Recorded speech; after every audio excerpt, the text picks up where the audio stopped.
Hello friends, my name is Arshpreet और आज हम पढ़ने जा रहे हैं effect of dielectric on capacitance. देखिए फ्रेंड्स, हम डिस्कस करेंगे इफ़ेक्ट इसका पैरेलल प्लेट कैपेसिटर में।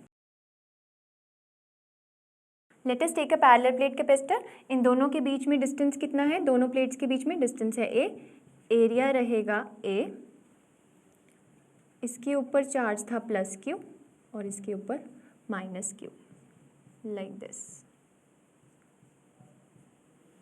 राइट, ये हमारा पास पैरेलल प्लेट कैपेसिटर था। अब देखिए फ्रेंड्स, अभी तक मैंने जितनी डिस्कशन करी थी लास्ट वीडियोस में, उसमें मैंने दोनों कैपेसिटर्स के बीच में मीडियम क्या माना था? एयर और वैक्यूम। ठीक है, इसमें मैं क्या बोलूँगी कि इन दोनों प्लेट्स के बीच में मीडियम क्या है? कोई डाइलेक्ट्रिक प्रेजेंट है, तो उसकी वजह से क्या इफेक्ट पड़ेगा कैपेसिटेंस पे, आज हम वो देखेंगे। चलिए देखते हैं। इन दोनों के बीच में अगर मैं प्लेस कर दूँ कोई डाई इलेक्ट्रिक फील्ड, तो यहाँ पे आप समझ सकते हैं पहले क्या थी? ई नॉट। मैंने आपको लास्ट वीडियो में बताया था पैरेलल प्लेट कैपेसिटर की वजह से फील्ड क्या रहती है? From positive to the negative plate, that is E naught. अब बीच में मैंने रख दिया कोई डाइलेक्ट्रिक रख दिया। अब मैंने आपको इन डिटेल में पढ़ाया था अबाउट डाइलेक्ट्रिक एंड पोलराइजेशन। उसमें मैंने आपको बताया था कि field inside a dielectric is not equal to zero, but dielectric अपने अंदर से करंट को पास नहीं होने देता। मीन्स इसके अंदर जो फील्ड रहती है वो नॉट इक्वल टू ज़ीरो रहती है। बट ये क्या करता था? जो नेट इलेक्ट्रिक फील्ड थी उसको रिड्यूस कर देता था बाय सम अमाउंट, क्योंकि डाइलेक्ट्रिक्स में क्या होते थे?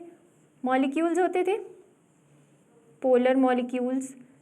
तो ये क्या अलाइन कर देते थे? ये अगर इलेक्ट्रिक फील्ड जा रही थी इस डायरेक्शन में, तो इलेक्ट्रिक फील्ड हमेशा अपने साथ किसको लेकर जाती है? पॉजिटिव चार्ज को, यानी कि ये पॉजिटिव होता था और ये नेगेटिव।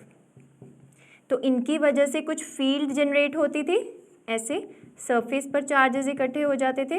ये मैंने आपको इन डिटेल में पढ़ा रखा है डाइलेक्ट्रिक एंड पोलराइजेशन वाली वीडियो में। अगर आपको कुछ प्रॉब्लम है तो आप वो वीडियो देख सकते हैं।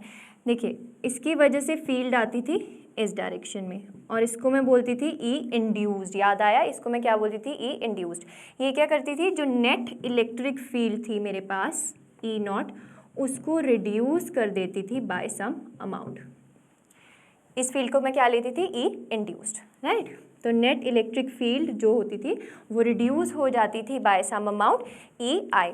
अब देखिए, जो ये वाले चार्जेस होते थे फ्रेंड्स, ये चार्जेस, इनको मैं बोलती थी इंड्यूस्ड चार्जेस। और डाइलेक्ट्रिक्स के केस में ये इंड्यूस्ड चार्जेस जो होते हैं उनकी वजह से फील्ड कम होती है नेट फील्ड से, बट कभी भी डाइलेक्ट्रिक के अंदर फील्ड ज़ीरो नहीं होती, बिकॉज ये जो चार्जेस होते हैं ये कौन से चार्जेस होते हैं? बाउंड चार्जेस होते हैं। अगर मैंने प्लेट्स के बीच में मेटल प्लेस कर दिया होता तो क्या होता? इलेक्ट्रिक फील्ड इनसाइड ज़ीरो हो जाती और हमारा काम ही खत्म हो जाता, हमें कुछ फाइंड ही नहीं करना पड़ता। बट इसके केस में क्या हो रहा है? इलेक्ट्रिक फील्ड क्या हो रही है? रिड्यूस हो रही है। ठीक है, अब लिखेंगे E naught. E naught will be sigma by epsilon naught, that is ये जो चार्ज डेंसिटी थी दैट इज सिग्मा पॉजिटिव और इसकी थी सिग्मा नेगेटिव। और ई आई का एक्सप्रेशन क्या रहेगा? Sigma i by epsilon naught. याद रखिएगा, sigma is not equal to sigma i. Sigma i हमेशा कम होता है सिग्मा से, that is sigma i is always less than sigma. ठीक है, तो अब नेट इलेक्ट्रिक फील्ड क्या आ जाएगी मेरे पास? E naught is E naught by E i, that is E naught is E net will be E by K. अब ध्यान दीजिए, इनिशियल फील्ड थी ई नॉट। अब जो हमारे पास फील्ड आ रही है आफ्टर प्लेसिंग अ डाइलेक्ट्रिक, वो के टाइम्स रिड्यूस हो गई है। कितने टाइम्स? के टाइम्स। और इसको के को मैं क्या बोलूँगी? Dielectric constant. क्या बोलूँगी? Dielectric constant. देखिए फ्रेंड्स, इस डाइलेक्ट्रिक कांस्टेंट की वैल्यू हर एक डाइलेक्ट्रिक के लिए डिफरेंट होती है and it is a constant. Right, तो मतलब मेरी जो इलेक्ट्रिक फील्ड इनिशियल थी वो के टाइम्स रिड्यूस हो गई, क्योंकि मैंने इन दोनों प्लेट्स के बीच में क्या रख दिया? डाइलेक्ट्रिक। राइट, अब अगर मुझे फाइंड करनी है sigma I, that is induced surface charge density. वो कैसे फाइंड करेंगे हम, चलिए देखते हैं।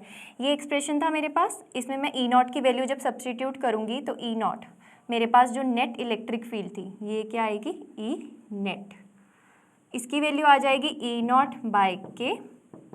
ई नॉट की वैल्यू आप सब्स्टिट्यूट करेंगे ये sigma by epsilon naught, minus E i की वैल्यू आप सब्स्टिट्यूट करेंगे ये वाली sigma i by epsilon naught. अब यहाँ पे भी ई नॉट की वैल्यू सब्स्टिट्यूट कर दीजिए, sigma by epsilon naught K is sigma by epsilon naught minus sigma i by epsilon naught. अब परमिटिविटी दोनों साइड कॉमन है, लेफ्ट साइड भी एंड राइट साइड भी, तो ये कट जाएगी। हमारे पास वैल्यू क्या आ जाएगी, sigma by K is equals to sigma minus sigma i. यहाँ से आप सिग्मा आई की वैल्यू निकाल सकते हैं। सिग्मा आई की वैल्यू क्या हो जाएगी, sigma i is equals to sigma 1 minus 1 by K. देखिए सिग्मा आई को अगर मैं इस साइड लेकर जाऊंगी और सिग्मा के को मैं उस साइड लेकर जाऊंगी तो दोनों टर्म्स में से सिग्मा मैंने कॉमन निकाले और अंदर आ जाएगा 1 माइनस 1 बाय के। तो ये मेरे पास आ गई इंड्यूस्ड सरफेस चार्ज डेंसिटी। आप देख सकते हैं जो मैंने आपको पॉइंट बताया था कि सिग्मा आई हमेशा कम आएगी सिग्मा से, सिग्मा हमेशा ग्रेटर आएगा। तो आप देख सकते हैं सिग्मा आई में से सिग्मा माइनस ऑफ समथिंग हो रहा है, मतलब सिग्मा आई सिग्मा से कम आ रही है। अब हमारे पास electric field due to dielectric क्या हो गई थी, रिड्यूस हो गई थी के टाइम्स। और मैंने आपको बताया अब हम देखेंगे कैपेसिटेंस के बारे में। कैपेसिटेंस जानने से पहले हम डिस्कस करेंगे पोटेंशियल पे क्या इफेक्ट पड़ता है ड्यू टू डाइलेक्ट्रिक। देखिए friends, potential initially was E naught into D. ये तो मैंने सिंपल फॉर्मूला यूज़ किया है पोटेंशियल का, मैंने आपको बहुत बारी पढ़ा चुकी हूँ कि पोटेंशियल और इलेक्ट्रिक फील्ड का फॉर्मूला क्या रहता है, ये वाला del V is equals to minus of E dot of D R. यहाँ पे डी आर क्या था, मेरे पास स्मॉल डी, और इन दोनों के बीच में एंगल भी क्या रहेगा, जीरो रहेगा। आप डायग्राम से देख सकते हैं, ठीक है। तो ये मेरे पास था initial potential, initial potential. Final potential V क्या आ जाएगा, E into D. Final E की वैल्यू डाल दीजिए यहाँ पर, that is E naught by K into D. ये क्या आ गया हमारे पास initial value, that is V is equals to V naught by K. मतलब जो हमारे पास फाइनल पोटेंशियल है वो भी रिड्यूस हो गया K times due to dielectric constant. K क्या रहता है यहाँ पे, डाइलेक्ट्रिक कांस्टेंट।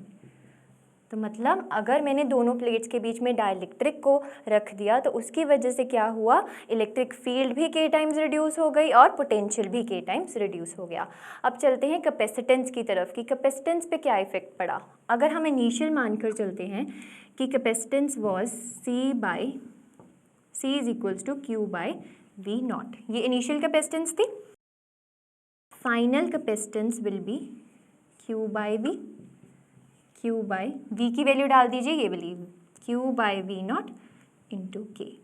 तो C इज इक्वल्स टू, अब ये क्यू बाय वी नॉट आप यूज़ कर सकते हैं C नॉट, जो कि इनिशियल कैपेसिटेंस थी जब डाइलेक्ट्रिक प्लेस नहीं था, तो ये आ जाएगा C नॉट इंटू के। And this is very important result, इसको नोट कर लीजिए, इसको CTM कर लीजिए, क्रैम टू मेमोरी, CTM। ये बहुत इंपॉर्टेंट रिजल्ट है कि हमें डाइलेक्ट्रिक प्लेस करने पर कैपेसिटेंस इंक्रीज हुई मिली। अगर मैंने दोनों प्लेट्स के बीच में डाइलेक्ट्रिक को प्लेस कर दिया तो K टाइम्स मेरी कैपेसिटेंस बढ़ गई। इसको आप एक और फॉर्मूला से भी निकाल सकते हैं, C is equals to Q by del V, C is equals to Q. अब V की वैल्यू जो फाइनल है ये सब्स्टिट्यूट कर दीजिए, del V is the potential only, ठीक है। तो मतलब ये हो जाएगा V नॉट बाई के। अब वी नॉट की वैल्यू सब्स्टिट्यूट कर दीजिए, वी नॉट की वैल्यू ये वाली E naught into D, E naught into D के। अब ई नॉट की वैल्यू को सब्स्टिट्यूट कर दीजिए, ई नॉट को आप क्या सब्स्टिट्यूट करेंगे, ये देखिए E naught is sigma by epsilon naught. अभी मैंने आपको थोड़ी देर पहले बताया था E naught is equals to sigma by epsilon naught, तो Q K upon sigma by epsilon naught into D, right. So C is equals to, इसमें हम सिग्मा की वैल्यू यूज़ करेंगे ये वाली, sigma is equals to Q by A, that is Q K epsilon naught. Sigma की value आ जाएगी Q by A into D, Q से Q cut जाएगा तो आपके पास रिजल्ट क्या आ जाएगा, C is equals to K epsilon naught A into D, right, K epsilon naught A into D. अब आप देख सकते हैं मैंने आपको capacitance due to a parallel plate की वैल्यू बताई थी, वो क्या आई थी हमारे पास epsilon naught A by D. तो यहाँ पर क्या आ गया, जो मेरी फाइनल कैपेसिटेंस है दैट इज़ मेरे पास जो फाइनल कैपेसिटेंस है इनिशियल कैपेसिटेंस इनटू के। यहाँ से भी आपको प्रूफ आ सकता है कि फाइनल कैपेसिटेंस के टाइम इंक्रीज हो जाएगी डाइलेक्ट्रिक की वजह से।